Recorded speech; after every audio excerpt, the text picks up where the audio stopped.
Kampung Bahari yang sudah berulang kali digerebek polisi kembali menjadi sasaran operasi penindakan peredaran narkoba pada Sabtu 13 Juli 2024. Pagi itu, sekitar pukul 6 pagi, bersama rombongan dari Polres Metro Jakarta Utara, tim Kompas.com turut serta mengikuti operasi penggerebekan di Kampung Bahari yang dikenal menjadi sarang peredaran narkoba.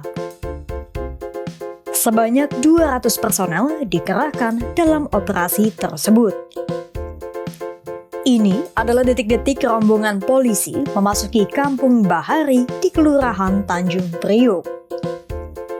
Usai memasuki area Kampung Bahari, tim Polri segera menuju pinggiran rel yang memisahkan Kampung Bahari dan Kampung Muara Bahari. Di sana, sejumlah bedeng-bedeng yang dibangun dari triplek berlapis terpal biru nampak berdiri kumuh. Dari sinilah berbagai modus tindak peredaran narkoba terjadi. Di sini, para pelaku mengonsumsi dan melakukan berbagai transaksi narkoba. Untuk itulah, bedeng-bedeng tersebut disebut dengan istilah apotek oleh para pelaku. Saat memasuki bedeng-bedeng itu, terdapat kamera pengawas atau CCTV yang tersambung ke sebuah laptop dan monitor untuk mengawasi pergerakan aparat keamanan. Ketika memasuki bedeng, nampak spanduk-spanduk putih melapisi bagian dalam bangunan ini.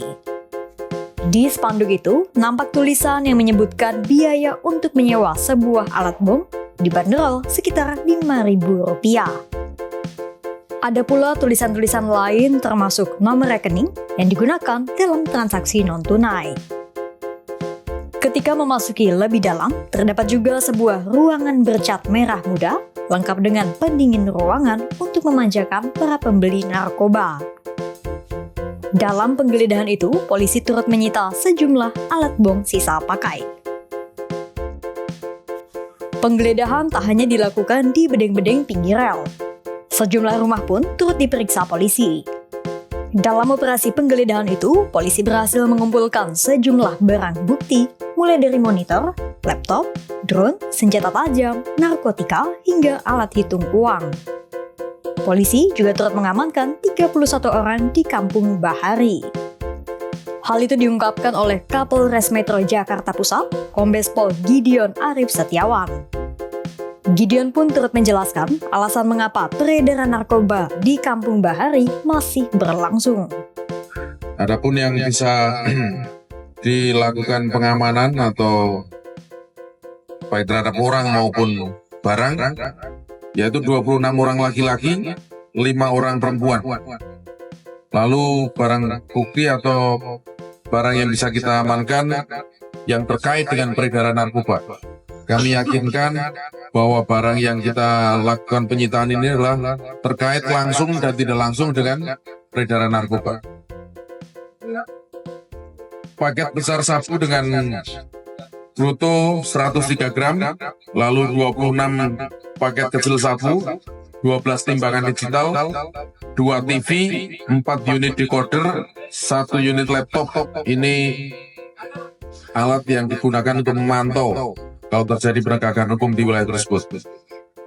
Lalu 1 unit alat hitung uang, 11 alat hisap atau bom, 1 senapan angin, 4 air gun, berikut gas CO2, 25 sajam, 1 unit drone, 1 kotak petasan, dan 3 alat hisap. Tanya dia, kenapa terus-terusan? Saya bilang, narkoba kan siklus ya kan siklus. Maka yang harus kita matikan sebenarnya ekosistemnya. Jangan sampai berulang. Saya juga berharap ini terakhir ya. Kita melakukan penindakan yang kemudian satu sisi kemudian ada yang kurang pendapat karena membawa nama jelek lingkungan ya. Tapi kita tidak akan pernah lelah untuk melakukan penangkapan, penindakan, kemudian memutus mata rantai peredaran narkotika. Sebelumnya, polisi juga pernah menggerebek Kampung Bahari pada 8 Mei 2023. Saat itu, polisi mendapat perlawanan dengan dilempari oleh kayu dan batu.